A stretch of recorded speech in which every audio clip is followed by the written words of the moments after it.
Boa noite. Está começando mais um programa transmitido ao vivo pela TV Cultura, TV Brasil, emissoras afiliadas e pelo portal UOL.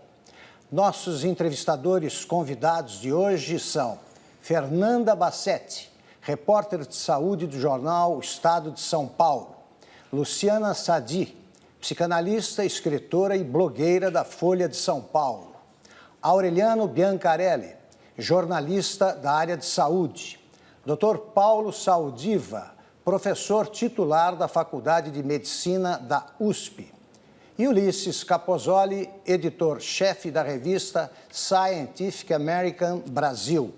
Teremos também os twitteiros convidados e nosso cartunista Paulo Caruso. Doutor Valentim Gentil, muito obrigado, em primeiro lugar, pela aceitação do convite, por estar aqui entre nós. O senhor costuma se referir ao cérebro humano como o ápice da perfeição. Eu pergunto, primeiro, por que o senhor diz isso? E segundo, por que uma máquina tão perfeita está sujeita a tantas e tão sérias avarias? Primeiro, é um grande prazer estar aqui de novo. E eu acredito que seja o ápice da perfeição, porque em termos de estruturação da matéria, de fato, a gente não conhece nada mais sofisticado. São 100 bilhões de células, cada uma delas podendo estabelecer 1000 conexões com outras células, usando uma infinidade de substâncias químicas.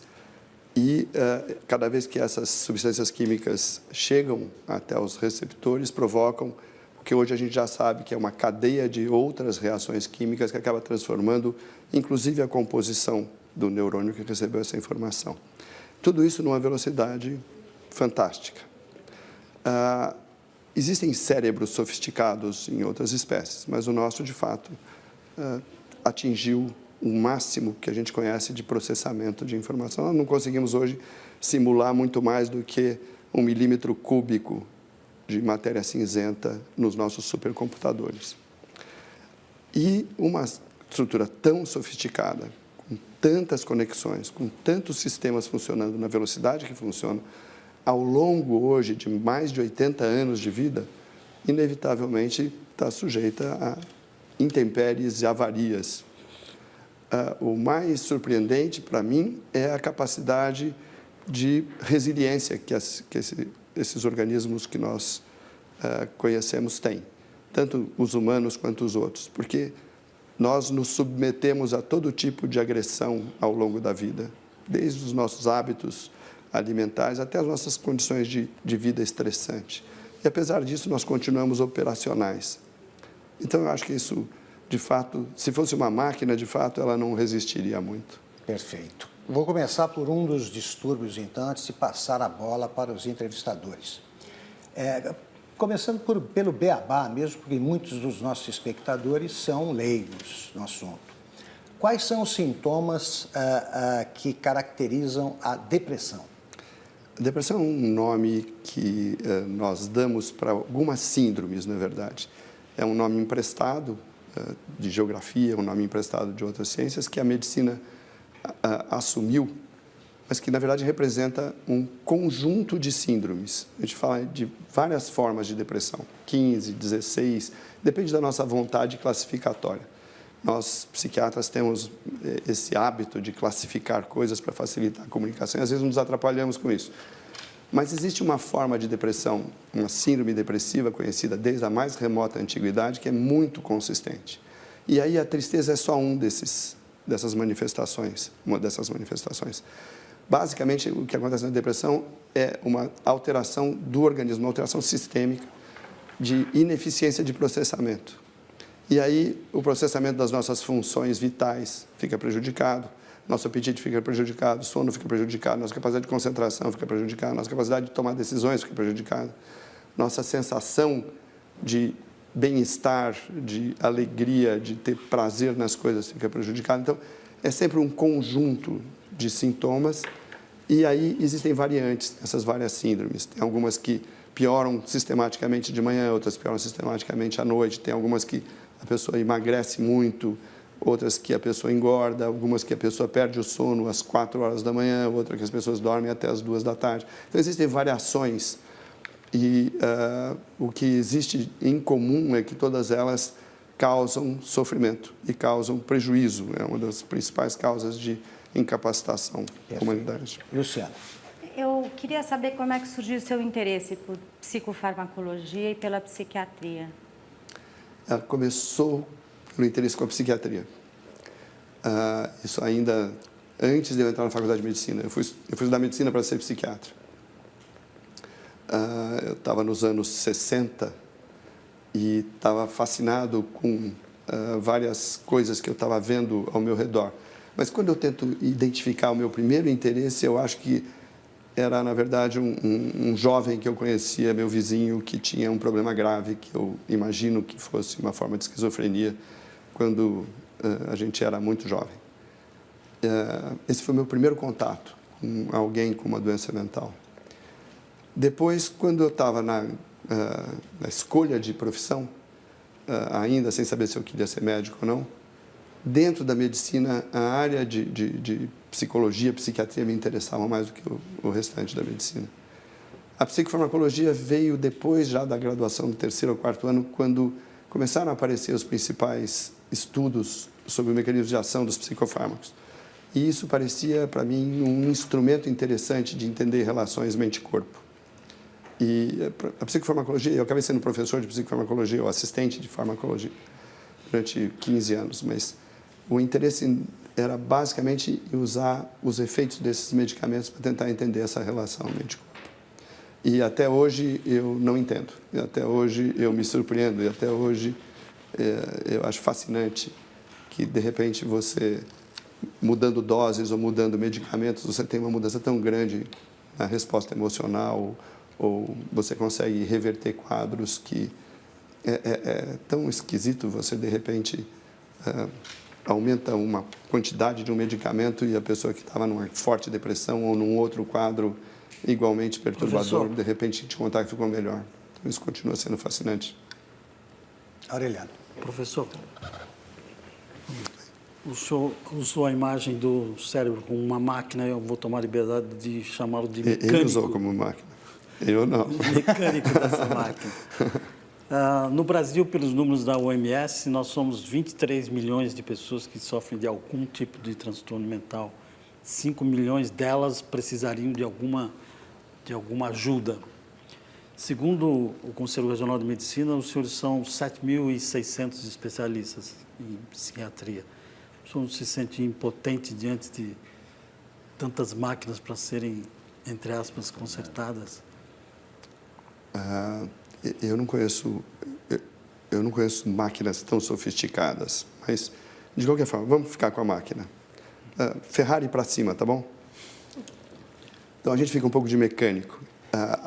O número que eu tenho é assim, são mais ou menos 9.000 pessoas que trabalham na área de psiquiatria e transtornos mentais, dos quais mais ou menos 5 a 7.000 são psiquiatras.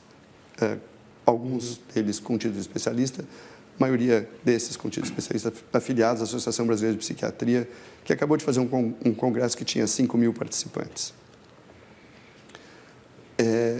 Se eu tomar os nossos dados epidemiológicos na cidade de São Paulo como parâmetro, que eu acho que são mais confiáveis do que os da OMS, 30% da população algum dia vai ter um transtorno que nós psiquiatras somos capazes de diagnosticar e catalogar.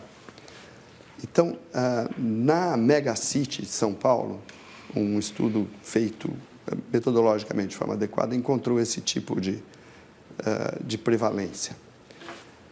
Isso é uma prevalência ao longo da vida. Se a gente pegar o último ano, isso cai para bagatela de 17%, que é um número enorme de pessoas. Só 1/3 dos quadros graves recebeu algum tratamento no último ano. Esses são dados da professora Laura Andrade e colaboradores, publicado em 2012. Então, de fato, a gente tem uma situação de desassistência fenomenal. A maior parte dos quadros, felizmente, não é muito grave. Mas, quando a gente pega as pessoas que estão sofrendo bastante por depressão, transtorno obsessivo-compulsivo, várias psicoses, transtorno bipolar, algumas formas de neurose grave. Eu me sinto realmente numa situação equivalente a um cardiologista que soubesse que muita gente tem infarto, hipertensão, angina, insuficiência cardíaca e não está recebendo atendimento.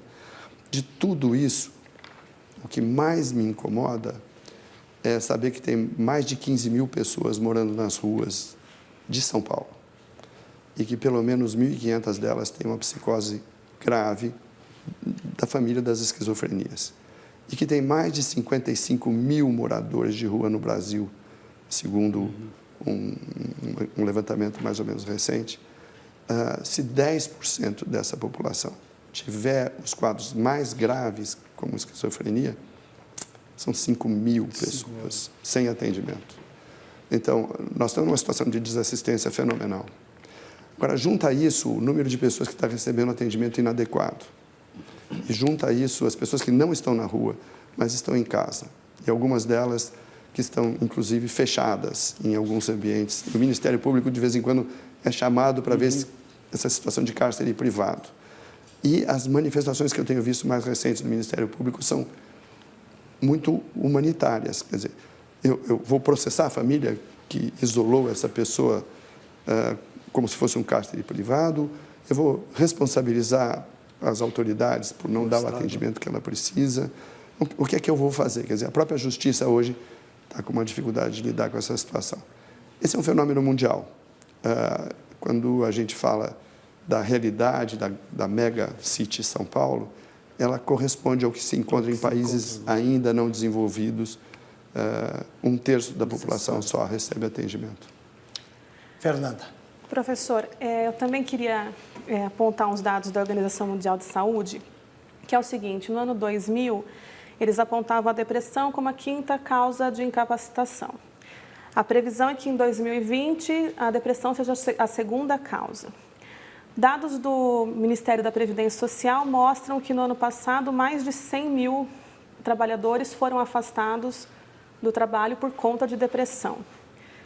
E dados de medicamentos apontam que houve um crescimento de 49% de 2007 a 2011 no consumo de antidepressivos no Brasil. Em 2011 foram 34 milhões de unidades vendidas. O que eu queria saber do senhor é o seguinte: as pessoas estão mais deprimidas? Há um excesso de diagnóstico e um excesso de indicação de medicamentos? Um pouco de cada uma dessas coisas. Existem alguns trabalhos mostrando que, ao contrário do que se diz, a incidência de doenças mentais graves está aumentando na população. Tem um livro que eu gosto muito de citar, que chama A Peste Invisível, The Invisible Plague, de um autor chamado Fuller Torrey e uma coautora chamada Judy Miller. É um livro da década de 90. E o que eles viram foram dados estatísticos confiáveis em 5 países, de 1750 até 1990. E a prevalência, na verdade, de transtornos mentais significativos, como depressões graves, psicoses e outras coisas, aumentou 9 vezes. As pessoas falam que não está aumentando a incidência de esquizofrenia. Está aumentando, tem um estudo no sul de Londres mostrando que está aumentando a incidência de esquizofrenia, principalmente na população com menos de 35 anos. Quando a gente vai para a depressão, depressão é descrita desde o Velho Testamento. Só que existem muitas síndromes, muitas formas de ver depressão. Algumas delas são conceituações mais recentes que a psiquiatria fez. Então, houve uma expansão do conceito de depressão. Nós não ficamos só naquelas síndromes clássicas, mais nucleares, que são, do ponto de vista médico, as mais consistentes. Nós temos hoje algumas formas de depressão reativa que passam a ser reconhecidas, algumas formas de depressões sazonais que não eram bem identificadas, que hoje a gente sabe que existem. Existem algumas formas de depressão que são consequências de doenças médicas e que estão mais valorizadas. A população começou a perceber que aquele sofrimento que ela tinha não era compreensível simplesmente como uma reação, mas que era uma coisa tão fora do padrão normal dela que devia se constituir em alguma coisa médica e começaram a pedir ajuda. A indústria farmacêutica encontrou moléculas diversas capazes de serem mais eficazes nesses diversos quadros do que placebo, que é uma substância inerte. E quando você tem um ensaio clínico controlado mostrando que uma nova molécula que se mostrou segura é mais eficaz do que placebo em condições controladas, ela pode ser chamada de antidepressivo. E o que a gente tem hoje são 30, 40 moléculas antidepressivas. E é claro que, por razões econômicas, os medicamentos mais recentes recebem maior publicidade e os fabricantes que têm que responder aos seus acionistas gastam uma quantidade significativa de recursos para poder recuperar o dinheiro investido, que hoje é estimado em mais de 1,3 bilhão de dólares por molécula lançada. O que está acontecendo hoje é que não existe mais perspectiva de moléculas novas serem lançadas nos próximos anos. As linhas de produção estão secas. Muito poucas moléculas vão aparecer. E o que existe depois de 60 anos, desde o primeiro antidepressivo, quase 60 anos, é que o último lançamento não é mais eficaz do que o primeiro. Então, o que nós temos são, todos eles são mais eficazes do que placebo. Alguns deles funcionam mais em determinadas formas de depressão do que em outras. Alguns, portanto, talvez mereçam mais ser chamados de antidepressivos do que os outros. Alguns desses que são muito eficazes são muito antigos. Não existem medicamentos modernos, existem medicamentos recentes. Então, se a gente somar os medicamentos recentes com os medicamentos antigos, eles têm ligeiras diferenças de perfil de ação. Mas toda a publicidade em relação aos lançamentos de novos medicamentos foi feita como se eles fossem todos equivalentes. E esse aqui é tão eficaz quanto o anterior, mas mais seguro. E isso, na verdade, não se comprovou. Então, um pouco de tudo isso que você falou é verdade. A gente teve um aumento da conceituação de depressão, isso dá um aumento na população que a gente identifica em estudos epidemiológicos como tendo depressão. Essa população pede ajuda, só 1/3 dessa população recebe ajuda efetiva, mas isso é um volume crescente. E o que, quando a gente fala de milhões de unidades, a questão toda é, foram bem escolhidos, foram adequados para aquele tipo de problema. E isso eu acho que nesses próximos anos o que a gente vai passar é a ver qual é de fato a efetividade do tratamento que é feito, qual a eficiência do investimento do dinheiro público. Porque tem a questão dos efeitos colaterais também no paciente, né? Tem a questão dos efeitos colaterais e aí tem a questão do custo-benefício. Quer dizer, se você está medicando em excesso, é inadequado. Por outro lado, o que a gente tem de informação de estudo epidemiológico não é que a gente está medicando em excesso, porque só 1/3 da população com diagnóstico está recebendo tratamento. Na verdade, a gente tem 2/3 da população que tem diagnóstico no último ano e não recebeu nenhum tratamento no Brasil, em vários países em desenvolvimento. Então, se a gente fosse pensar em termos de mercado, o mercado é muito maior do que o que está aparecendo. O problema é, será que todo mundo precisa ser tratado com medicação? Existem algumas formas de psicoterapia que são muito eficazes. Qual é o custo-benefício dessas formas de psicoterapia? O que a gente pode fazer de prevenção? O que a gente pode fazer de prevenção de recaída? O que a população está fazendo para se prevenir contra depressões, por exemplo? Quantas coisas a gente faz que deflagram depressões? Isso tudo, a gente, infelizmente, não tem ainda programas de prevenção implantados. Então, a racionalização, o uso adequado, o diagnóstico correto e a forma eficiente de atendimento é uma questão para os próximos anos. Paulo. Professor Valentim, se eu fosse comparar meu cérebro a uma máquina, nós estamos falando de um fusquinha agora, o meu. Né? Mas, mesmo assim, vou me atrever a fazer uma pergunta. Em que medida a organização que a gente tem das nossas cidades, porque, veja, a medicina foi eficiente em reduzir tanto a incidência quanto a prevalência e também a letalidade de algumas doenças, como infarto, câncer, as pestes, quer dizer, a invenção de antibiótico, vacina, anestesia, manobras avançadas de vida, de sustentação de vida, melhoraram a nossa vida. Mas o que se nota é que a incidência e a prevalência de doenças mentais está aumentando. Em que medida esses fatores, essa forma de organização das nossas vidas, essa pressão constante que nós temos embutida num celular que toca a qualquer momento, um excesso de pressão sobre a nossa vida, o fato de não podermos mudar de faixa, que tem medo de atropelar alguém, o fato de não sermos, ser assaltados numa esquina.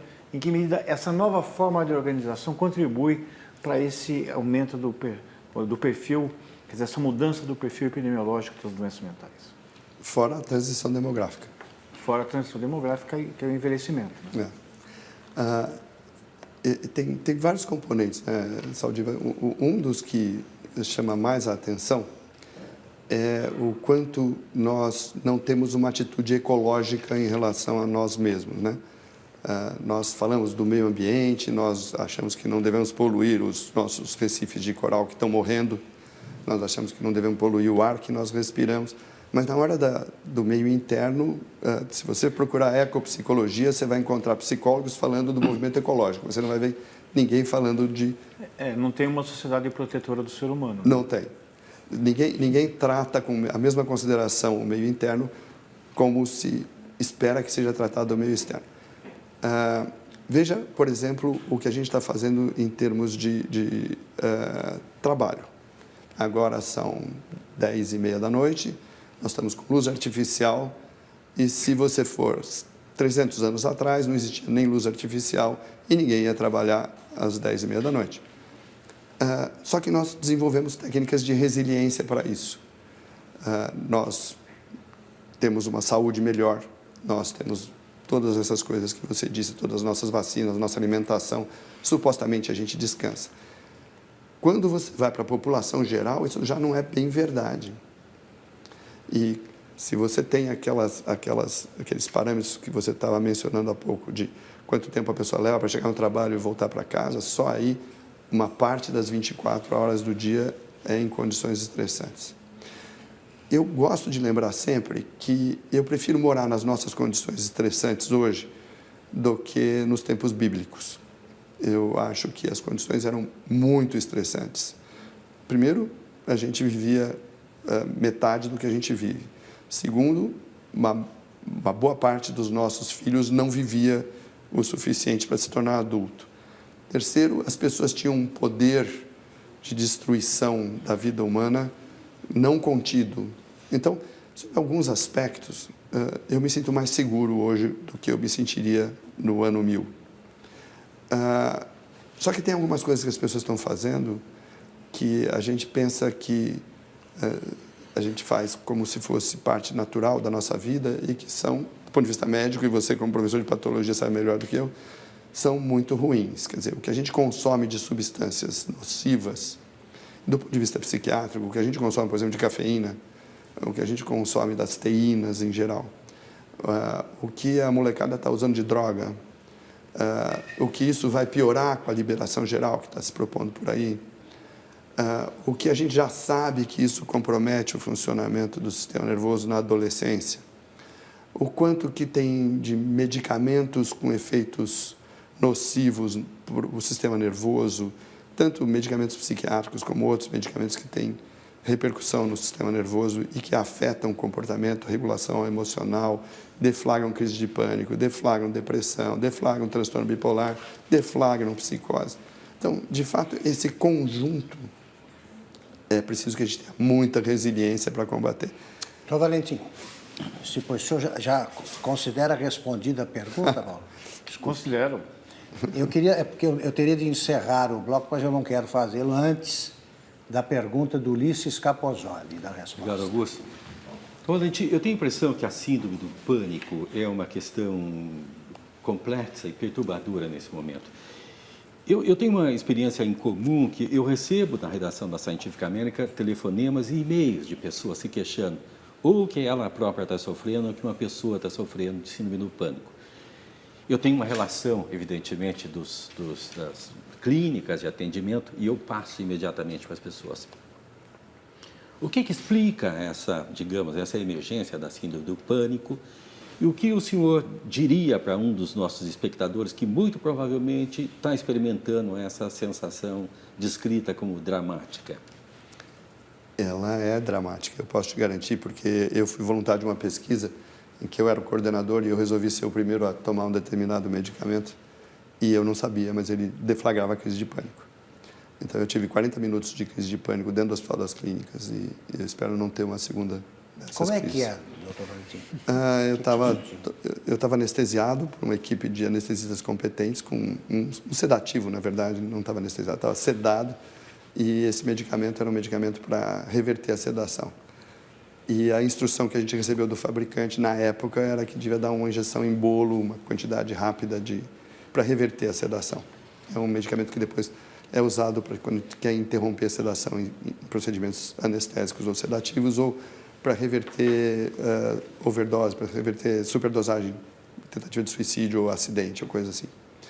Só que quando você usa o medicamento dessa forma, você mexe com o controle emocional de uma forma tão brusca que a reação do organismo é de um alerta muito grande e de toda a ativação do circuito de reação e defesa, o que te dá a sensação de morte iminente. Então, a sensação que eu tinha é que, bom, alguma coisa saiu errada no meu experimento, eu estou desmaiando e acho que esse pessoal não vai saber o que fazer comigo. Depois de 1 minuto ou 2, eu sabia que não ia acontecer nada, mas eu estou tremendo, suando, taquicárdico, respirando com dificuldade. Você sentiu O que o senhor recomenda ao... Não, eu recomendo que não tome esse remédio desse jeito. Não, ao portador da síndrome... Essas pessoas provavelmente estão nos vendo Que nesse estão nos momento, vendo, que exato. sofrem dessa Sensação de morte, desassossego. sim, a sensação pior da crise de pânico é a sensação de que alguma coisa muito grave está acontecendo, que pode afetar a sua integridade física, a sua integridade mental. As pessoas que já tiveram algumas crises sabem que isso não vai acontecer. Ninguém morre de crise de pânico. Mas o sistema é feito para te alertar para um risco iminente. E aí a sua respiração vai ficar rápida, superficial, com isso vai ter formigamentos, seu coração vai bater forte, rápido, a sua sensação vai ser de zonzeira. Se você pudesse se olhar, você estaria pálido, você está suando frio. Você está tremendo por dentro, que é uma sensação muito desagradável, e você pode não entrar em pânico. O senhor passou por todas essas experiências? Eu passei. Nada bom. E aí você pode falar, não, estou tendo uma crise de pânico, vamos esperar passar. Eu conheço algumas pessoas que fazem isso. Mas isso é como se você fosse um faquir aprendendo a lidar com a dor. Então, existem algumas técnicas comportamentais de você lidar com essas crises de pânico, tentando entender que você não vai morrer, que isso é uma coisa transitória e tal. Existem outras formas mais eficazes de lidar com isso. Existem algumas outras técnicas de terapia e existem alguns medicamentos que são bastante eficazes para isso. E não são só os calmantes. Os calmantes aliviam na hora, mas eles não impedem que isso volte. Só que tem algumas coisas que deflagram crise de pânico. E uma delas é bastante café. Isso para não falar de drogas estimulantes de uma forma geral. Quer dizer, maconha pode dar crise de pânico, cocaína pode dar crise de pânico, crack pode dar crise de pânico. Mas cafeína é uma coisa que, numa redação, por exemplo, aquele pessoal que costuma tomar meio bolo de café ou mais, a mão vai ficar fria, o coração vai acelerar e o risco de ter uma crise de pânico é muito maior. Mas você pode deflagrar uma crise de pânico simplesmente aumentando o teor de CO2 do ambiente. Então, um lugar muito cheio de gente pode aumentar o CO2 e isso, a partir de um certo teor de CO2, quem já teve crise de pânico está correndo o risco de ter uma crise. O que explica esse crescimento das crises de síndrome? O reconhecimento, né? Reconhecimento. Bom, as pessoas estão usando mais substâncias que deflagram essas crises. As pessoas estão tendo privação de sono, que é uma das coisas que deflagram. Quer dizer, a gente está fazendo uma porção de agressões que pode deflagrar isso. O problema é que antigamente isso não era reconhecido. Quando eu via os primeiros casos, logo que eu me formei, eu achava que isso era simplesmente uma manifestação de ansiedade. O diagnóstico de transtorno de pânico é de 1964. Bem, vamos para um rápido intervalo e voltamos já com o Dr. Valentim Gentil Filho no centro do Roda Viva.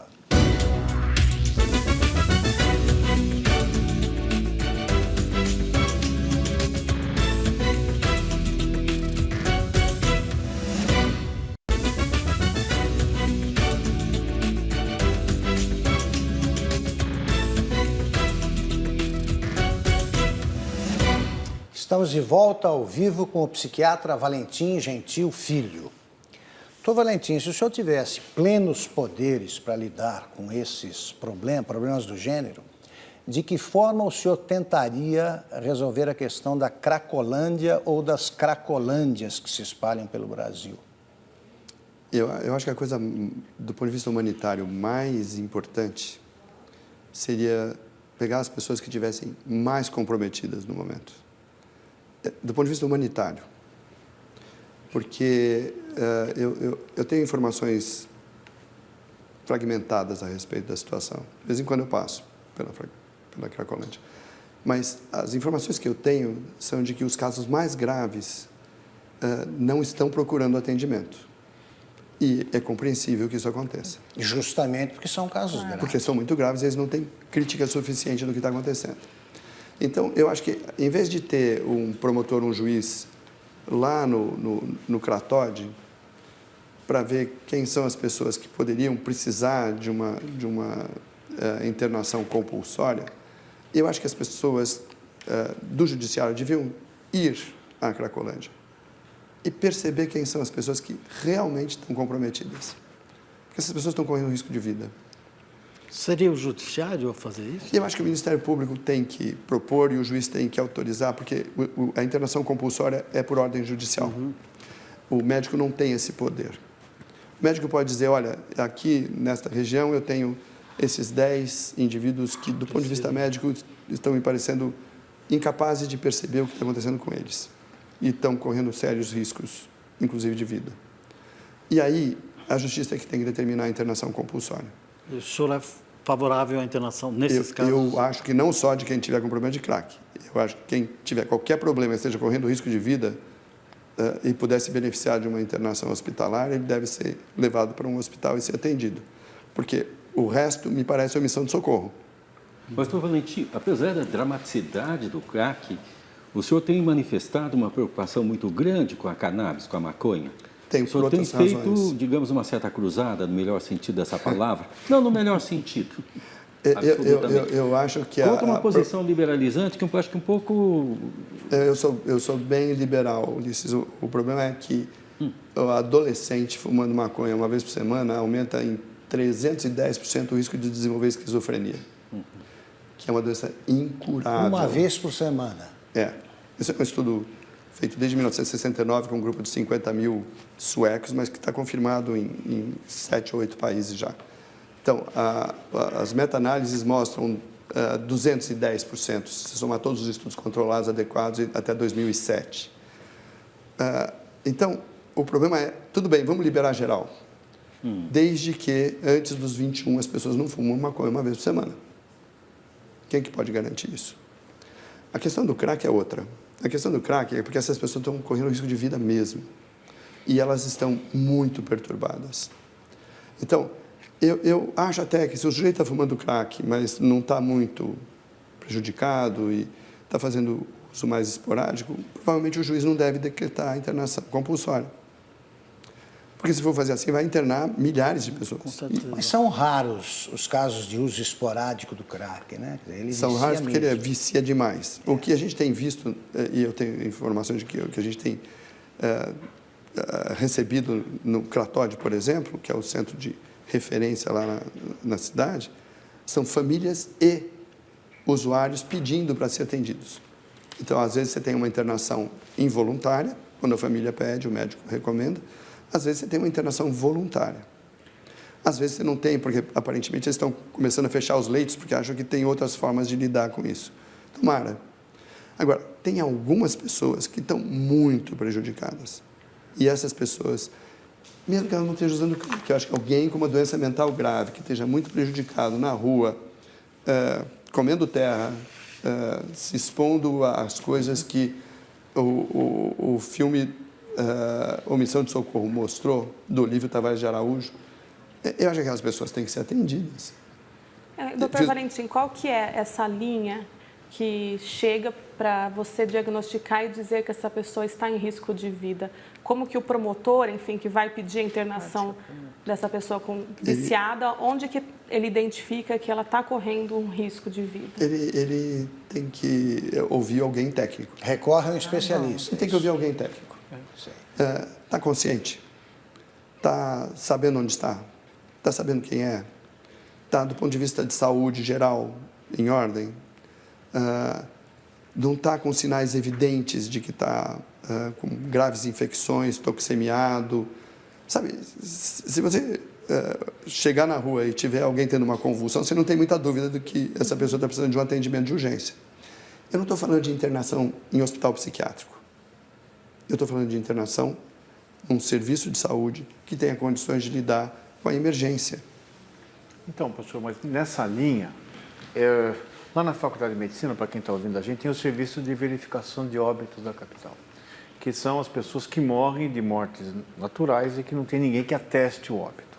Então, a gente é a interface entre a desassistência da saúde pública e as consequências letais da falta de assistência. E no caso de doença mental, a gente entrevista as famílias, né, porque toda vez, antes de fazer uma autópsia, quando você não tem história nenhuma, você pergunta para a família o que aconteceu. E é uma notável falta de compreensão do que é doença mental. Em outras palavras, se você cair na rua, for atropelado, o resgate vem e te pega. Se você estiver falando com uma entidade invisível, isso é considerado exótico. E a gente percebe as marcas dessa desassistência, das consequências da doença mental. O indivíduo primeiro perde emprego, depois ele vai para casa, aí ele arranja um conflito familiar e o destino final é a rua. Como que o senhor acha que a gente pode, primeiro, melhorar a percepção da sociedade que aquilo é uma doença e não que aquilo de fato é uma doença, tão doença quanto uma apendicite e que merece um atendimento.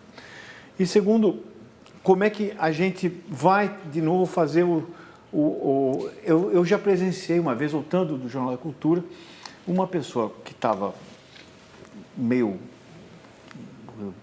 uma convulsão e a polícia não queria pôr porque de fato ele era um mendigo, cheirava mal. Quer dizer, tem todo um estigma em cima da doença mental que vem desde a anal dos insensatos. Né? Como é que a gente faz? Como é que o senhor acredita que a gente pode quebrar isso? Como é que a gente pode fazer com que a sociedade abra o olho para esse quadro, onde eu pego só uma parte disso, que são aqueles casos que não foram beneficiados com uma internação, corriam risco de vida e não conseguiram ser protegidos, digamos, pelo sistema de saúde? A primeira descrição de um caso psiquiátrico bem caracterizado está em Samuel 16, 23, livro dos Juízes, Velho Testamento. A proposta de um grupo de psiquiatras de Israel, publicado numa revista de Clinical Studies, é que o rei Saul tinha transtorno bipolar tipo 1. Então, primeiro, doença mental não é modismo. A gente tem, tirando o abuso de substância desde Noé, a humanidade tem história de doença mental em pessoas ilustríssimas. A gente tem a Anal dos Insensatos e a gente tem a história desde 1250 de instituições para o atendimento humanitário. A gente só tem tratamento eficaz de 1930 para cá. O que as pessoas continuam pensando a respeito de doença mental é realmente de estigma, é vergonha. Até pouco tempo atrás, as pessoas atribuíam isso à família. Eram taras, quando não era a mãe esquizofrenogênica, quando não era a mãe a grande culpada porque dava uma mensagem em duplo vínculo que tornava o filho esquizofrênico. Quer dizer, com esse tipo de coisa, e sabendo que tem um componente familiar genético em algumas dessas coisas, você está lidando com famílias vulneráveis. Alguns dos antepassados já tiveram esses problemas, com um sofrimento enorme de ver alguém muito gravemente doente, que tem comportamentos que são desagradáveis. Essa história de que doente mental não é perigoso é muito bonita para a gente tentar diminuir o estigma, mas a verdade é que ele não é perigoso se ele estiver tratado. Porque se ele não estiver tratado, estiver delirante, ele pode sim ser perigoso. Então, a própria classe médica fica meio perdida no que faz. Nos nossos colegas, durante o curso de graduação, quando você fala que você vai ser psiquiatra, eles já começam a te olhar meio estranhamente. Falam, mas parecia que você queria ser médico. Não, patologista é pior. Patologista é pior. Então, o estigma, medo, preconceito, essas coisas dependeriam da gente ter educação. E a única forma de lidar com isso seria educar. Mas tem uma história de que as pessoas acham que ficar doente é fraqueza. E doença mental, então, é mais fraqueza ainda. Nós vamos levar muito tempo. A única preocupação que eu tenho nesse sentido, e é a preocupação, Ulisses, com a maconha, é que nós estamos fazendo uma fábrica de esquizofrênicos.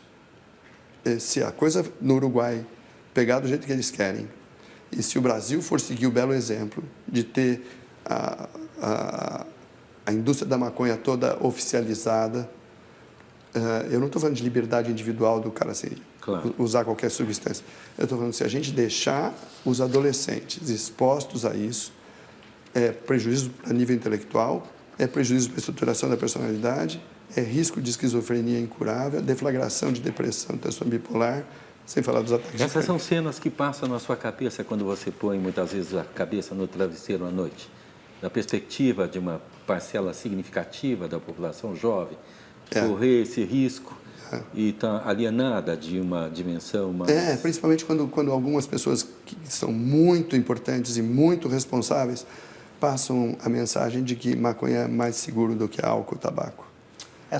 Esse risco, ele se restringe aos adolescentes ou não? Eles Tem uma maioridade para o uso da maconha? Pois é. A gente sabe que no adolescente isso é muito grave por causa desse estudo desde 1969. Quer dizer, esse é um estudo que, no início, a gente achava que tinha problemas metodológicos e tal, e hoje a gente sabe que não, está comprovado, é isso mesmo. Não é a causa, não é todo mundo que fuma maconha vai ficar esquizofrênico, mas existem vulnerabilidades que a gente não consegue detectar. Então, não é que 50% dos jovens vão ficar esquizofrênicos, mas é 3,1% em termos de risco relativo, 310%. É muito. Tem alguns estudos epidemiológicos, tem alguns estudos de genética agora, encontrando alguns marcadores. Um dos marcadores aumenta em 7 vezes o risco daquele grupo que tem aquele gene de desenvolver um quadro psicótico. E outra vez, se fosse uma psicose que nossos maravilhosos medicamentos revertessem, mas não reverte.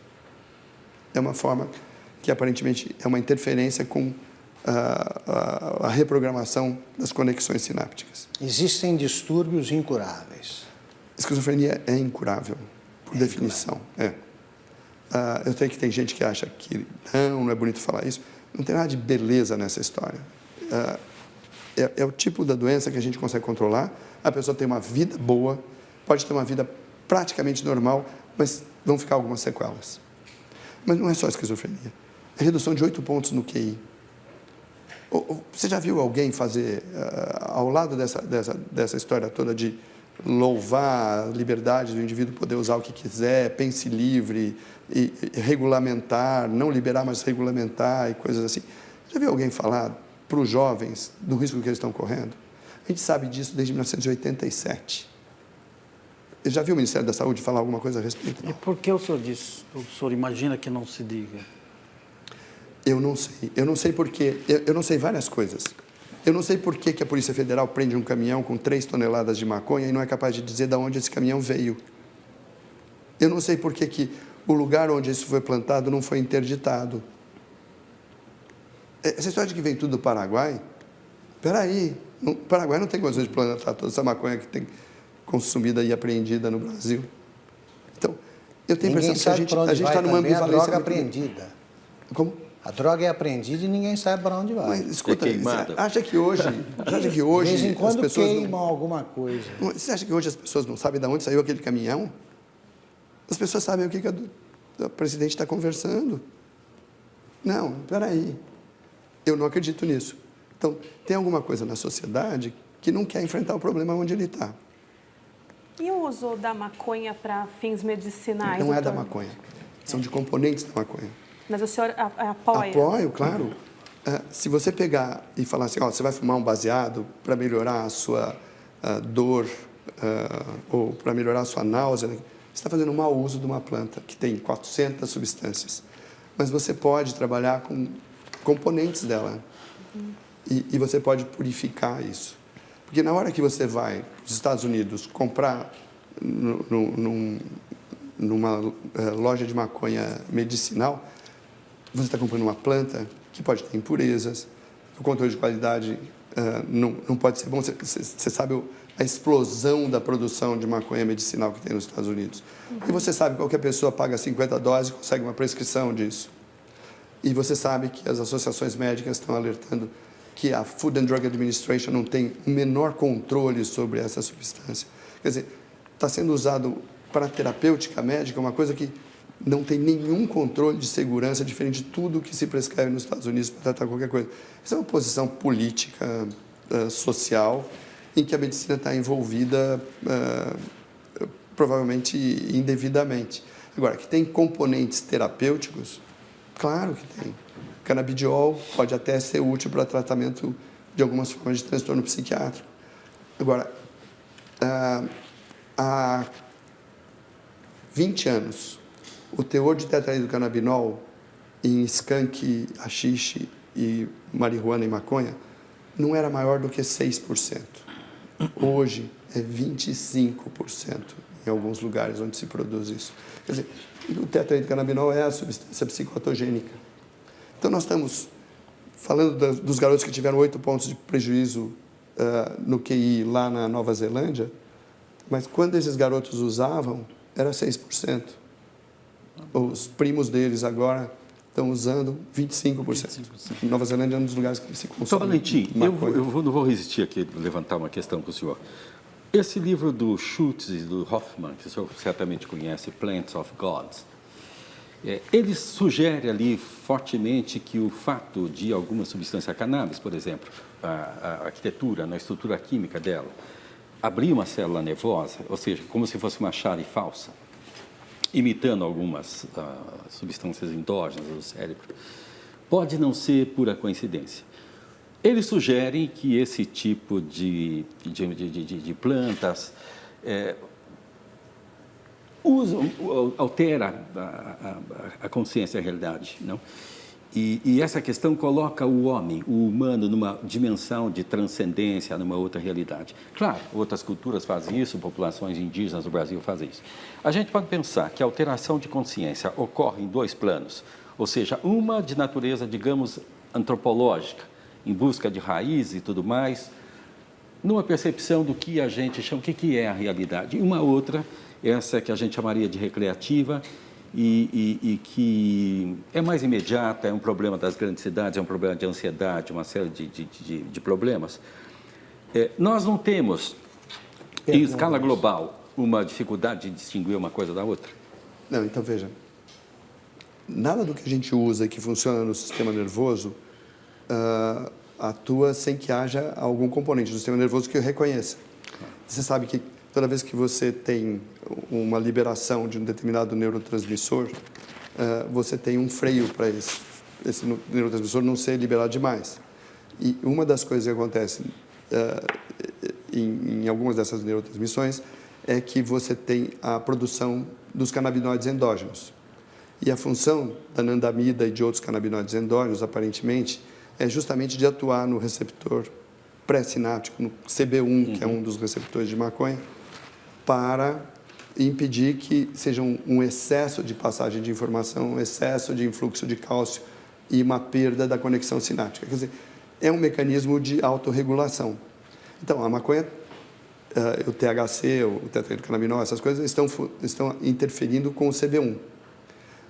O problema é quando você interfere com o CB1 no período de reprogramação sináptica, aparentemente, que acontece na puberdade, onde você tem uma poda das sinapses irrelevantes. Quer dizer, a criança tem um monte de conexões e quando ele chega na puberdade, precisam ser adequadas para que ele possa funcionar como um cérebro adulto. Quando você aparentemente entra com essas interferências com o CB1, o que você tem é um excesso de poda. E é como se você estivesse criando um cérebro menos capaz de processar. O senhor já experimentou maconha, Tom? Não. Esse é um dos... Não que eu não tivesse acesso, eu fui professor de psicofarmacologia, tinha acesso a LSD, maconha, cocaína, mas eu não tinha essa cultura. No meu tempo, o pessoal que fumava maconha não era bem visto, diferente da geração imediatamente a minha. Quer dizer, aí eu virei um caretão e os meus amigos que antigamente eu chamaria de maconheiros ficaram os caras legais da história.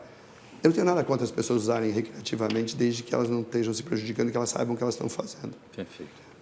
Eu acho que as pessoas têm direito a abrir as portas da percepção. Um dos livros que eu mais gostei de ler quando eu era adolescente foi o Aldous Huxley, e eu gostava de ler aquele mexicano do Castaneda. O Castaneda. Eu li todas essas coisas e achava maravilhoso. E uma parte da psicofarmacologia que me interessava era essa. Não é essa a minha preocupação. Eu não acho que garoto que está fumando maconha tem que ser preso. Eu acho que o traficante, coitado, miserável, que está dando uma pedra de crack, não é o problema. Eu acho que o duro é o sujeito ter um maconhal fenomenal, encher caminhões de maconha e não pagar nada por isso. E a Polícia Federal não fazer nada com esse cara e pegar o motorista do caminhão. Tem alguma coisa errada com essa Polícia Federal fazendo esse tipo de coisa, do meu ponto de vista. Quem são os grandes produtores de maconha do Brasil? Todo mundo sabe quais são os lugares onde essas coisas são plantadas. Até eu sei. E será que os satélites não mostraram ainda uma plantação fenomenal para encher toneladas de maconha? Então, eu acho que a sociedade está omissa, a sociedade está tampando o sol com a peneira quando fala em relação ao jovem. E a preocupação como médico é que as pessoas não tenham uma coisa irreversível. Daí para frente, a questão... Eu discordo do ex-presidente Fernando Henrique quando ele disse que o problema da maconha é um problema da saúde. Não é um problema da saúde. Vira um problema da saúde depois que as pessoas são prejudicadas. Mas imagina se a saúde pode dar uma resposta para esse comportamento social de usar tantas substâncias. Não é só maconha, é um monte de outras coisas. Então, não, eu não sou um radical que acha que temos que acabar com as drogas, porque eu acho que não vai acontecer. Mas é diferente de eu ir pedir para regulamentar uma coisa que, para ser regulamentada primeiro, tem que ser legalizada. E eu sei que os pais deixam os filhos tomar bebida alcoólica na festinha de 15 anos. E eu sei que os pais que tiverem a informação distorcida de que maconha não faz mal vão deixar os filhos fumar maconha em casa. E eu sei que isso vai provocar coisas que podem ser muito prejudiciais. Doutor Valentim. É essa a posição. Nós temos de fazer agora um breve intervalo. Voltaremos logo ao vivo com o psiquiatra Valentim Gentil Filho.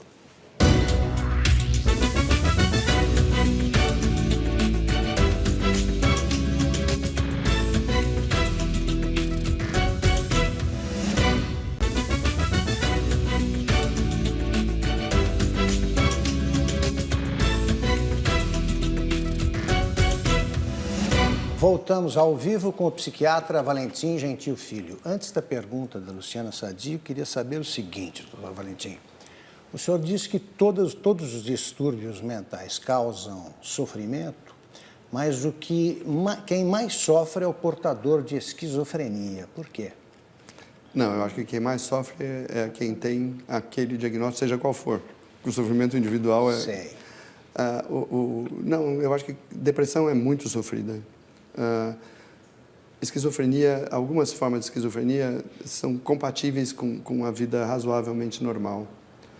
As pessoas se adaptam e algumas pessoas com esquizofrenia sabem que têm esquizofrenia, mas ou é uma forma atenuada ou elas conseguem conviver com isso de uma forma menos sofrida.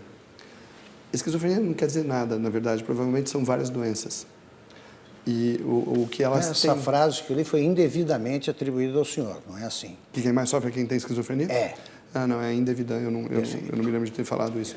O que eu realmente vejo é que a gente usa essa palavra, que é uma palavra pesada, que às vezes o paciente não quer, inclusive, receber esse diagnóstico, porque tem toda uma conotação grave, mas basicamente o que eu quero dizer é uma doença mental grave para a qual nós não sabemos nem a causa e nem temos a cura. Luciana. Eu queria saber, a partir da sua experiência com sofrimento psíquico, por que o senhor acha que os homens sofrem?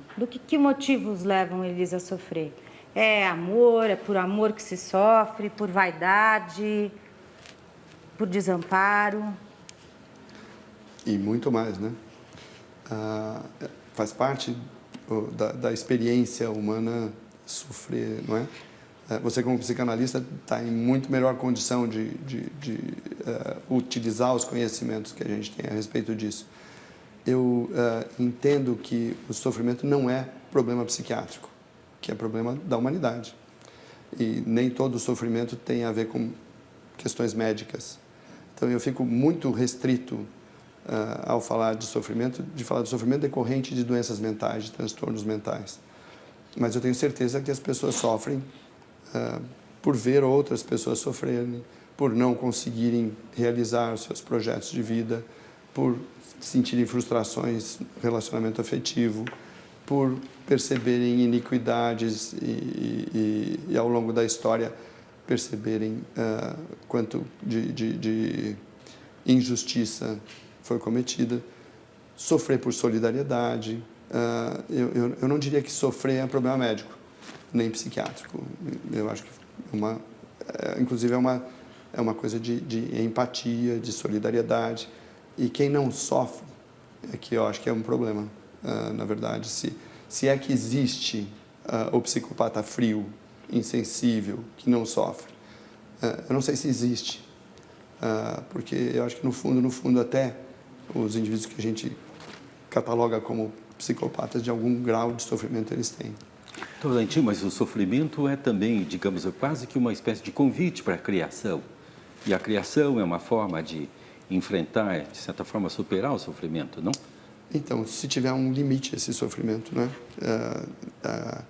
Para mim, por exemplo, escrever um artigo científico é um enorme sofrimento. Eu não entendo vocês jornalistas.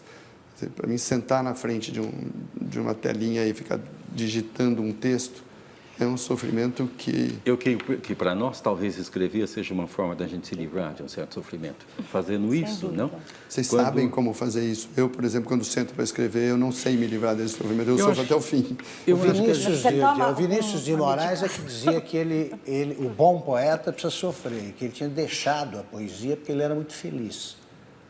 Faz um pouco de sentido. O poeta sofre mais. Mas a sofre felicidade e sofrimento são coisas diferentes, né? Sofrer e infelicidade são coisas diferentes. Sim. Mas são parentes, né? Mas segundo o Vinícius, o poeta é uma figura mais sofrida. Essa é a tese dele. E quem nunca sofreu por amor, então nunca viveu. Exato. De alguma forma. Mas Agora, as pessoas que diz... te procuram não estão ali porque elas sofreram por amor, porque elas tiveram perdas. Se elas tiverem esse tipo de queixa e elas não tiverem uma síndrome médica, eu provavelmente vou encaminhar para terapia. Ou vou encaminhar para outras formas de lidar com o sofrimento. Que tipo de terapia você costuma encaminhar? Porque aí depende do que eu sentir que a pessoa tem potencial de psicanálise, a terapia cognitiva, eventualmente até terapias de apoio. Quais os critérios que você utiliza para encaminhar para uma análise ou para uma terapia cognitiva?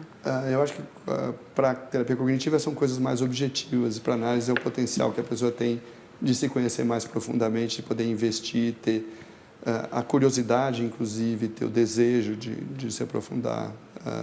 Eu encaminho rotineiramente para análise quem eu acho que pode se beneficiar desse investimento de tempo, dinheiro e de desafio intelectual. Agora, professor, Aureliano. Desculpe. O senhor não considera o transtorno mental um resultado de uma doença social, um problema social? Alguns. Alguns sim. Alguns. Isso está pouco na origem da reforma psiquiátrica com a qual o senhor não concorda, tem as suas divergências. O senhor acha que o transtorno mental ele precisa ser tratado com o médico e não com o assistente social? Eu acho que nem os assistentes sociais acham que os transtornos psiquiátricos devem ser tratados por assistentes sociais. Pelo menos os assistentes sociais que eu conheço. Eu não estou dizendo que não existem componentes sociais, nem que não existem componentes psicológicos. Eu estou dizendo que se configura uma síndrome médica em que a gente tem capacidade de prever mais ou menos a evolução e a gente tem recursos terapêuticos para aliviar o sofrimento da pessoa e trazê-la de volta para um funcionamento razoavelmente próximo do que seria possível para ela, não fazer isso é uma missão de socorro. Reforma psiquiátrica é um nome infeliz, né? Porque, afinal, reforma cardiológica, urológica, ginecológica, não cabe, né? Então, a reforma do modelo assistencial, o Brasil desde 1980 e poucos, vítima de um experimento social. O senhor considera assim? Não só eu considero assim. Esse experimento social aconteceu nos Estados Unidos, aconteceu na Inglaterra, Aconteceu na França, aconteceu na Itália e foi importado diretamente da Nicarágua para o Brasil, em 1980 e pouco. Isso está escrito nos livros da luta antimanicomial, que não é antimanicomial, porque eu sou antimanicomial. A luta não é antimanicomial, a luta é antipsiquiátrica. Está também escrito nos livros deles que essa reforma é uma libertação da identidade, é uma forma de tirar o arcabouço teórico da O que é psiquiatria. que eles propõem, os defensores dessa tese? Como? Valentim, o que é que eles propõem? A desativação? Isso tem uma história longa que vem da reforma sanitária do pós-guerra. E a psiquiatria, como a prima pobre da medicina na ocasião, que tinha pouquíssima eficácia, foi a cabeça de ponte de um ataque à medicina. Isso é uma coisa muito bem documentada, a reunião de Alma-Ata no Uzbequistão, na antiga União Soviética, pelo pessoal da reforma sanitária, voltada para cuidados primários. Isso que está acontecendo agora com os médicos de Cuba para fazer o atendimento em cuidados básicos de saúde, faz parte de uma visão da saúde como uma coisa que é muito mais ampla do que a medicina, que a medicina é uma coisa de elite, que é uma coisa onde os médicos são agentes da normalização. Sabe, é toda uma questão político-ideológica que vocês conhecem. Que determina a política oficial, né, governamental. Bom, que determina a política implantada no Brasil desde 1985. Perfeito. O problema é que essa reforma psiquiátrica, entre aspas, ela veio com uma cartilha pronta e coordenada por um indivíduo da OMS, da OPAS, e implantada por uma equipe que está no Ministério da Saúde até hoje, desde 1985, que fazia parte dos movimentos dos trabalhadores de saúde mental. Não estou falando nada que eu não tenha documentos para falar. Isso não é o que a população precisa em termos de uma reforma do modelo assistencial. Nós precisamos de cuidados primários? Claro que nós precisamos de cuidados primários. Nós precisamos qualificar os médicos generalistas para fazer diagnóstico psiquiátrico? Claro. Nós temos que treinar os enfermeiros, os psicólogos, assistentes sociais, terapeutas ocupacionais, fisioterapeutas, para atender as necessidades das pessoas com transtornos psiquiátricos? Certamente. Agora, nós não podemos acabar com o ambulatório psiquiátrico, dizendo que o ambulatório psiquiátrico é concentrador de recurso. Nós não podemos pagar R$10 a consulta no SUS por um atendimento psiquiátrico, senão o prefeito não pode contratar atendimento psiquiátrico. Nós não podemos fechar 85 mil leitos psiquiátricos e não colocar nada no lugar, e nós temos 40 pessoas em pronto-socorro esperando vaga para internação. Não ter. Nós não podemos pensar que o centro de atenção psicossocial pode substituir ambulatório, pronto-socorro, hospitalização, mesmo porque o CAPS 3, que seria o modelo que poderia fazer isso, existe numa quantidade ínfima, perto das milhares de leitos que foram fechados. Nós não podemos fazer a distribuição de recursos exíguos da saúde mental do jeito que é feita há décadas, com critérios que absolutamente são ridículos, por exemplo, de gastar fortunas com um determinado produto em detrimento de todo o armamentário terapêutico. Então, tem um monte de coisas nisso, de reforma do modelo assistencial em saúde mental no Brasil, que mereceriam uma auditoria e uma reformulação. Porque os números que o governo apresenta, que o Ministério da Saúde apresenta, são positivos. São, é claro. Todos. Claro. Não só na saúde mental, não só na saúde mental. Todos. Eles são ótimos.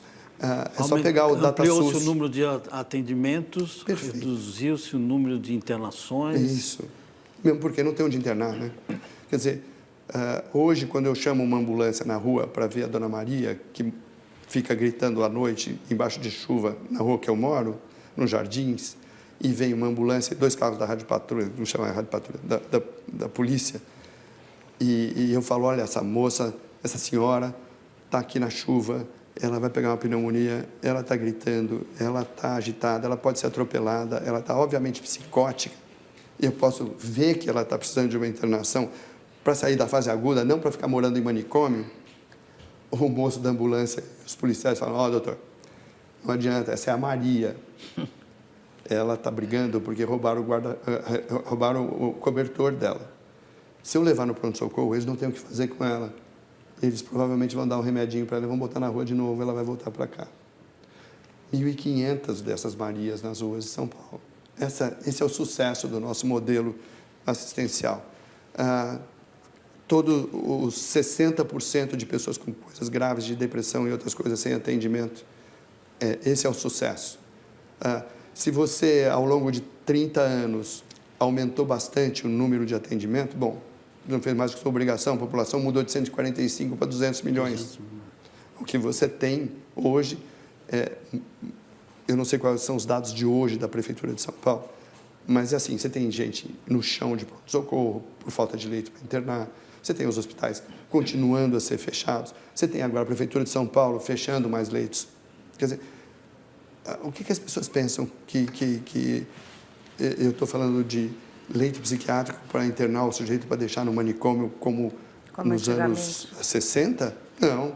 Eu conheço o livro da Daniela Arbeck, O Holocausto, que é um ótimo livro. Eu conheço o livro de fotografias que deu origem a isso, Barbacena. Isso não tem nada a ver com psiquiatria. Isso é uma falta de solidariedade da sociedade. O que tem é uma desassistência fenomenal e a gente tem recurso terapêutico. Mas por que essa Eu vou divisão? continuar, Aureliano, eu preciso interromper. Depois a gente vai passar a palavra lá para a Fernanda e para o Paulo. Mas você também vai poder falar à vontade. Vamos para mais um intervalo e voltamos em seguida para o último bloco da entrevista com o psiquiatra Valentim Gentil Filho.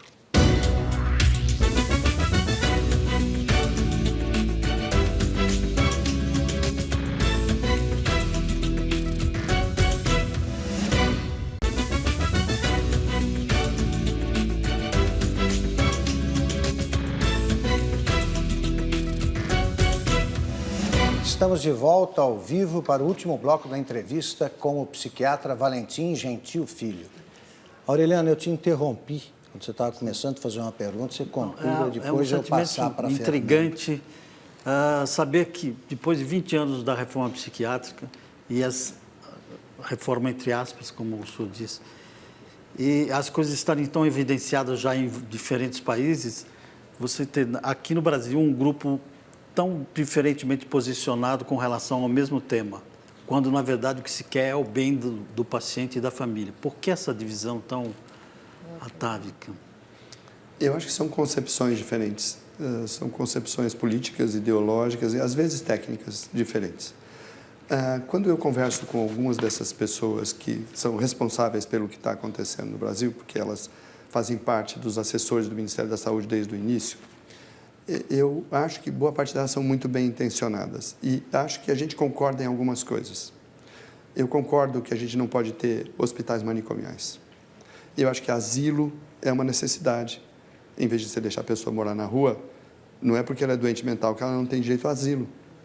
Então, assim como o velhinho tem direito ao asilo, uma pessoa com limitação de autonomia, que não tenha onde morar e que a família não tenha mais como receber, e as famílias não têm como receber, boa parte dessas pessoas, elas precisam de algum tipo de assistência asilar. Asilar no bom sentido, de proteção. Isso não existe. Não, porque se confundiu o hospital asilar, manicômio, asilo, ficou uma confusão. O que tem, no entanto, são algumas pessoas que são um pouco radicais demais para o meu gosto, que são essas pessoas que são mais ideólogos do que atuam na prática. Então, por exemplo, quando se diz assim, a luta é antimanicomial para dizer que não existe diferença entre um manicômio e um hospital psiquiátrico qualquer, porque essa pessoa está tomando uma postura antipsiquiátrica, antimédica, na verdade, porque o hospital é um equipamento médico. Então, manicômio judiciário não é um bom termo também, porque manicômio quer dizer hospital de louco. Essa é a definição da palavra. Manicômio, hospital de louco, do grego. Então, o que você tinha que ter é um hospital para doentes com determinadas patologias. Uma boa parte das pessoas que estão internadas em hospital psiquiátrico não são loucas, não estão loucas. E uma parte das pessoas que entram parecendo loucas saem recuperadas. Então, você precisa de internação aguda. Como é que você faz isso na cabeça de alguém que está comprometido há 30 anos com um projeto enlatado que vem diretamente da Itália, trazido por alguém que supostamente é um grande amigo e defensor do Brasil, que fez a experiência dele primeiro na Nicarágua, depois fez uma reunião em Caracas, depois escreveu um livro chamado Libertando de Identidade, depois dirigiu a Organização Mundial da Saúde nessa área e que veio para o Brasil inúmeras vezes e que treinou as nossas equipes e que depois é obrigado a dizer que não, na verdade, não devia ter sido fechado todos os hospitais antes de ter recursos alternativos. Então, tem uma questão política e ideológica difícil, que vai muito além da técnica. Professor, eu queria voltar um pouquinho na questão do sofrimento, que o luto causa um sofrimento.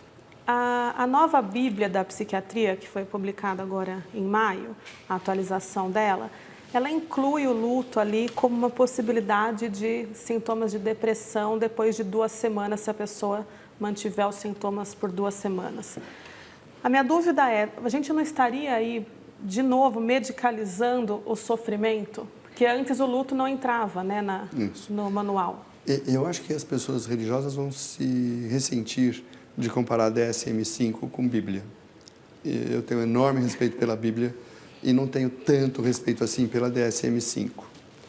A DSM-5 é Diagnostic Statistical Manual, 5ª edição, que é feita como um manual de estatística, de catalogação de diagnósticos para fins de seguro-saúde, para determinadas pesquisas epidemiológicas, para facilitar a comunicação dentro do sistema de saúde americano, que se tornou um ganha-pão também para a Associação Psiquiátrica Americana, porque eles vendem isso para o mundo inteiro como se fosse uma Bíblia da psiquiatria, que não é um livro que são tomadas decisões por forças-tarefa, por grupos de pessoas que são decisões políticas. Mas é seguido no mundo todo, né? Não é. Nem deve ser seguido. Eu não tenho, não recomendo, meus alunos não leem, se depender de mim, porque aquilo tem finalidades específicas. Quer dizer, tem livros para aprender psiquiatria que são muito melhores do que aquilo.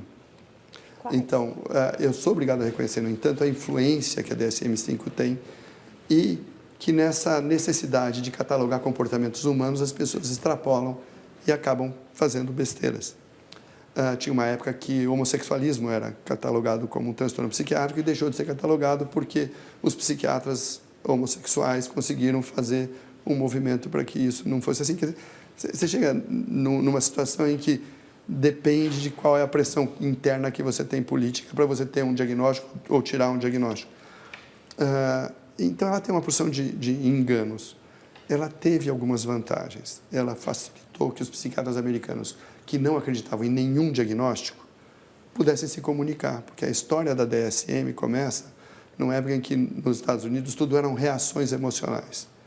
E aí, no tempo da Menninger, você não fazia diagnóstico psiquiátrico. Você fazia o diagnóstico da dinâmica daquele paciente. E aí, haja capacidade de abstração para você poder fazer um estudo epidemiológico. Mas vamos falar a verdade. Existem lutos e lutos. Se você começa com uma reação de luto, essa reação de luto se torna prolongada demais ou incapacitante demais, talvez não seja só luto. Talvez o luto tenha sido desencadeante de alguma coisa. As pessoas falam em luto patológico. Mas aí 2 semanas é pois um tempo, então, né? por que 2 semanas e não 2 semanas e meia, ou 4 semanas, ou 1 semana e meia? Porque essas decisões são, porque essas decisões são tomadas por um comitê. Agora, pega, por exemplo, depressão pós-parto. A partir de quando você vai dizer que aquilo é uma depressão pós-parto? Por quanto tempo ainda você pode fazer o diagnóstico de depressão pós-parto? Sabendo que no pós-parto, a mulher tem 20 vezes mais risco de ter depressão do que em qualquer outra fase da vida dela. E se não atendida, ela e o filho correm risco. E que tem tratamento. Então, sabe, tem algumas coisas que são arbitrárias demais, algumas que são arbitrárias de menos. No fundo, tudo é arbitrário. O diagnóstico médico é arbitrário. Ele depende do arbítrio de uma profissão médica. Paulo, a gente vai chegando ao fim do programa. Eu queria passar a palavra ao Paulo. Eu queria aproveitar essa última chance para fazer uma pergunta muito rápida. Se falou muito que a maconha, numa fase de estabelecer sinapses, atrapalha. E os fatores intrauterinos? Quer dizer, existe a programação fetal da doença mental? A gente, conversando com geneticistas, e você deve estar conversando bastante com eles, a gente está chegando à conclusão de que a coisa é complexa demais e que o ambiente parece ser determinante para a vulnerabilidade constitucional, não é? Então, gêmeos idênticos, com supostamente os mesmos DNAs, expressam completamente diferentemente os seus genes, e por isso eles não têm nada de idênticos, Mas você pega transtorno bipolar e você tem uma concordância de 80%. Já quando você pega outras patologias, você vai tendo cada vez menos concordância. São fatores epigenéticos, decorrente do ambiente, é alguma coisa que aconteceu na situação intrauterina, provavelmente tudo isso. O quanto tempo a gente vai levar para entender isso tudo? Quando eu vejo os meus ídolos de genética agora dizendo baixa a bola, que nós estamos longe de entender como isso funciona, é tudo muito maravilhoso, mas vamos baixar a bola e vamos tentar reconhecer que a nossa ignorância ainda é grande demais. Quando você pega, no entanto, questões de anóxia, malformação e outras agressões intrauterinas, por exemplo, gripe, viroses fortes no terceiro trimestre, aumenta o risco de esquizofrenia no adulto. Então, se vírus pode fazer isso, o que mais não pode fazer uma coisa dessas? Ainda mais quando a gente pensa que as nossas doenças são via final comum de múltiplos agravantes, não é? Luciana, você quer fazer uma pergunta? Queria fazer uma pergunta voltando um pouco na questão do DSM, né? A grande crítica que se faz ao DSM é que ele meio que expulsou o sujeito, fazendo com que o homem, o paciente ou o doente mental, seja alguém que só tem sintoma. E aí lá vai o médico e ele vai tratar os sintomas daquele... Como é que você vê isso? Eu acho isso uma lástima. Eu acho que o médico devia recuperar, principalmente os jovens, eles devem aprender a arte médica, que é milenar. Por exemplo, você como psicanalista usa o conceito de angústia. A maior parte dos residentes não vai usar o conceito de angústia se eles seguirem a DSM, porque não tem a palavra na DSM. Não tem angústia. Não tem a palavra. Então, ele perde o conceito. E essas questões, elas são transmitidas a gerações. Você tem palavra para angústia em chinês, em hebraico, em árabe, em húngaro, em japonês, em todas as indo-germânicas. É uma opressão pré-cordial, com sofrimento presente, que não pode ser substituída por anxiety, porque é ansiedade. Só que na DSM tem anxiety, não tem anguish. Então, esse é só um exemplo de como você perde a arte, você perde a capacidade de diagnosticar e ajudar pessoas se você vai muito por coisas excessivamente padronizadas. Lembrando, o DSM tem o seu papel, ele ajuda a catalogar. As seguradoras não saberiam como fazer se elas não tivessem o DSM. Mas o psiquiatra é Temos ensinado a ver de minuto forma de crítica programa, o DSM? Eu não entendi. O psiquiatra é ensinado a ver de forma crítica? Bom, eu tento fazer isso toda vez que aparece, né? Por isso que eu não gosto nem de pensar que isso possa ser chamado de Bíblia da psiquiatria. Doutor Valentim, uma temos questão rápida. um minuto para pergunta e resposta. Nós falamos de sofrimento humano, falamos do universo da droga, das extensas plantações de maconha. Tem um outro submundo. Eu gostaria de ouvir uma consideração rápida do senhor, que é a indústria farmacêutica. O que o senhor pode contar de assustador que acontece nesse território? Eu não chamaria de submundo, porque senão eu teria que chamar a atividade econômica da humanidade toda de submundo. Ela segue exatamente os mesmos princípios de todo o resto. São grandes acionistas, grandes corporações, grandes fundos de pensão que colocam dinheiro esperando um retorno. Há uns 30 anos atrás, a União Soviética, na época, tinha que importar aloperidol para usar nos prisioneiros políticos, que eram quadros psiquiátricos. E a questão é como? Eles estão tendo que importar isso da Bélgica para poder usar. Então, a indústria farmacêutica somos nós, somos os acionistas que esperam o retorno dessa coisa toda. Isso funciona na lógica de uma indústria qualquer. Eles não são universidades, não são humanitários necessariamente. A gente espera que eles sejam éticos. Doutor Valentim, nosso tempo, infelizmente, se esgotou. Eu agradeço a presença da Fernanda Bassetti, da Luciana Sadi, do Aureliano Biancarelli, do Paulo Saldiva e do Ulisses Capozoli. Agradeço também aos twitteiros convidados, ao Paulo Caruso e aos telespectadores que nos acompanharam. Agradeço em especial ao Dr. Valentim Gentil Filho por esta aula que acaba de nos conceder. Boa semana a todos e até a próxima segunda.